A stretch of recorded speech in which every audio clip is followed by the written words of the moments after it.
will be now read a second time. The member for Monash. Thank you, Deputy Speaker. Deputy Speaker, the introduction of Workforce Australia is the latest program that the governments of both persuasions have now accepted. This was conceived by the previous government. It has been accepted by the new government as another iteration of what I can take back all the way to the Commonwealth Employment Service when I first came into this parliament. Now, this is about getting people that wouldn't otherwise get into a job. Sometimes everybody needs a little bit of help, a little bit of a push, a little bit of education, a little bit of training, a little bit of support. Governments of all persuasions since 1990, when I came here, have had a view that if we can just help these people along the way just a little bit, we can get them into a job and change their lives. It's a life-changing experience to go from long-term unemployment or unemployment, generational unemployment, into a job. It does change people's lives because they have the socialisation, they have the income to do the things they need to do. And we also know that once somebody's in a job, they can get a better job. If you're in a job, you can get a better job because you're employed. I had a young woman come to me one day, and I ran a small business, and she said, "Look, Mr Broadbent, I can't get a job because I haven't got a CV. I'll come and work for you for nothing so I can get a CV to say that I've been in work." Well, of course my business always paid over the award, and of course because of her enthusiasm we put her on. She worked for us for a long time and then went on to do other things with her CV in her hand to say, and my recommendation for the next job. I had another one whose mum came to me and said, "Look, my daughter has just failed VCE. No names, no pack drill. And she's just at home doing nothing. Lost all her confidence." I said, "Bring her in." We gave her a job. She went on to manage businesses like mine all over our district. Went on to manage. She had the talent. There'd just been a glitch along the way. A lot of these people that we're talking about now are people that are just that close to getting into work. The difficulty from the old Commonwealth Employment Service all the way through every iteration of governments of what they've done is the hard ones to get into work we don't always put the effort into that we should. They're the ones that are on the margins of our society. They're living on the razor's edge. They're the ones that really, really struggle. And sometimes, as I said before, it's generational, it's family. We haven't worked. We don't work in our family. For families like mine and lots of others, the members for Barker, all the members that have spoken, we were in the fields at 15. Like, we didn't get a choice. School holidays, you went to work. That was it. Finish. You know, find a way. Well, I remember bringing my first cheque home to my father, and he said, "I can't believe that you've done this much work." I was cutting swedes and packing swedes. I was cutting my fingers more, Mr Deputy Speaker, than I was cutting the swedes. And I got a great appreciation of just how brilliant these workers were in the field, what they could do. I can remember, and I don't want to get off track here, Deputy Speaker, I can remember starting my row of digging up these swedes, and the guy working next to me after I'd gone 10 feet up the row, he'd finished the row. He'd finished the row. I mean, these people could really work. So every government has wanted to find a way to help people into work. Now, this legislation actually is born out of quite a few years of investment in how can we do this better. That's what the previous government wanted to do. How can we do this better, that we can literally find a job for these people or encourage them? And there's a number of different ways that have been outlined by every speaker on how we might do that. So it doesn't matter whether you want to change from unemployment to start your own small business, which this helps through, which we've had all the way along, and there's 200,000 people who have actually created their own business and gone on to probably employ other people in that business. So that's been a worthwhile investment by government. Has every dollar we've spent meant that we got an outcome? Answer, no. There are people within our community that find it really hard. Another person that I ran across just a while ago had been very well employed for a long time in her life. Then she fell on difficult time through some mental challenges and other issues around family and things that she needed to do. Then when it came time to getting back into work, she found she'd lost all her skills, she'd lost her confidence, she'd lost her ability to interact in a workplace.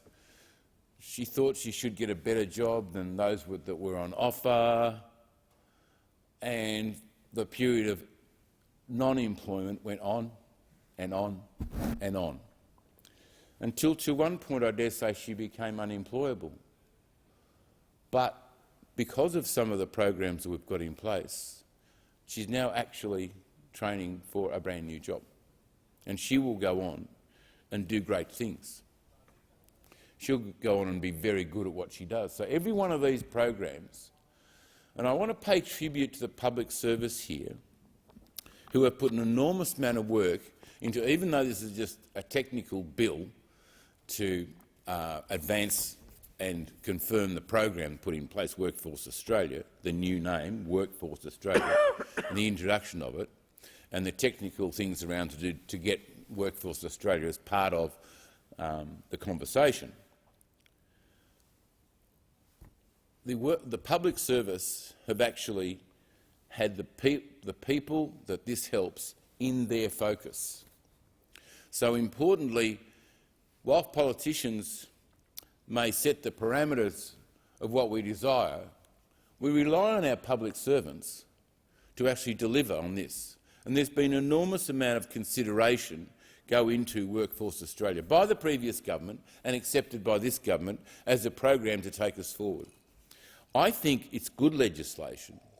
I think it will actually make quite a difference to the numbers of people, because when you're down to 3.5% unemployment in this country, there's a lot of jobs out there, and we need our communities to fill the positions that are there, because we're not getting the opportunities from backpackers that have filled up all the agricultural jobs in my electorate. We're not getting very high immigration at this time because of COVID and the things that have happened. We're not getting the normal opportunities that come through and allow people to stay unemployed because they can't compete in the workplace. These people can now compete in the workplace because there's employers that are out there that are desperate for employees. There's not one member that can stand up in this House and say there are not loads of vacancies in their electorates. Cafe after cafe has a sign at the door, we need staff, we need staff, we need staff. Everywhere you go, we need staff. Why are some of our cafes and hospitality venues closing on Monday and Tuesday? Pubs closing on Monday and Tuesday? Have you ever heard anything like it? Because they can't get the staff to open more than the days that they have. So there's a lot of incentive for government to pour a lot of energy into those on the margins. So for every iteration of this, and I want to talk about this for a minute, for Workforce Australia, employers, only 4% of employers are coming to Workforce Australia. They're finding other ways to entice employees. They're paying over the board, they're giving upfront cash incentives for people to come to work for them, they are giving them special rosters so that they can come and work for them. Every employer has done that over the years. If you've got a good employee and you want to keep that employee, you will bend over backwards to fit in with their needs and their lifestyle. So with all of these job active centres that it was previously, now Workforce Australia, we're putting in place something that should make a difference to somebody who was on the margins and needs a job. Because we want them to live a full, active and participating life in the Australian community. I think there's some things that we could do that wouldn't be acceptable to a lot of people, like, give some refugees that are not allowed to work out there, give them an opportunity to work. I'd be giving them an opportunity to work today if it was me. I'd be saying there are refugees here on certain classes of visa where they can't work. We should be just saying, come on, because we need those people. Right now we need those people. We've made concessions on COVID. We've made all sorts of concessions on immigration. We've made concessions on citizenship. We've made concessions all over the place because of COVID.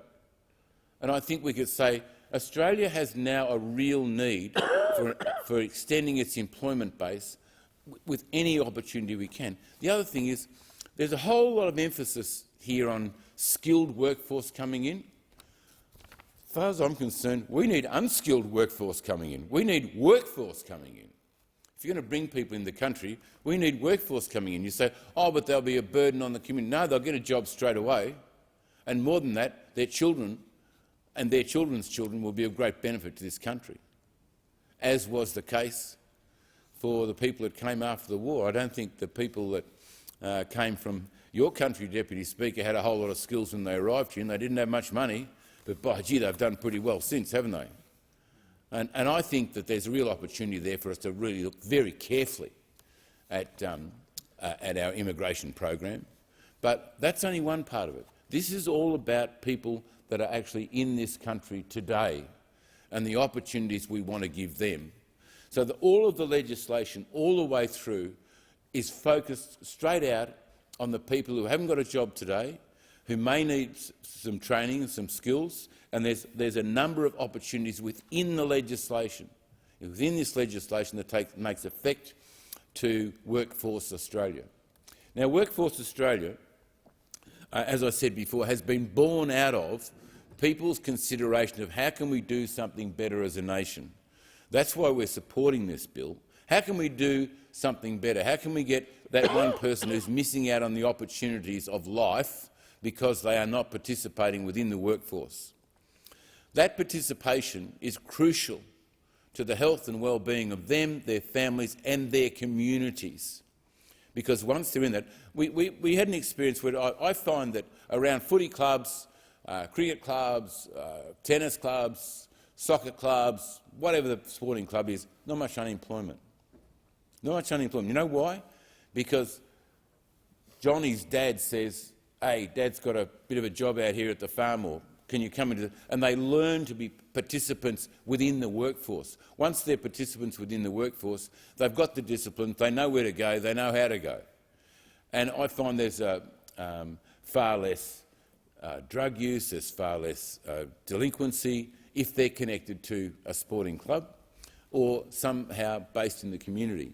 I remember lots of kids in Pakenham end up going out to work for Evergreen Turf, and that was their start. Or they go to McDonald's, and that's their start. I'm at McDonald's, you come to McDonald's too. That'd be their start. They go to Hungry Jack's, they go to somewhere, they come and work for a business like mine.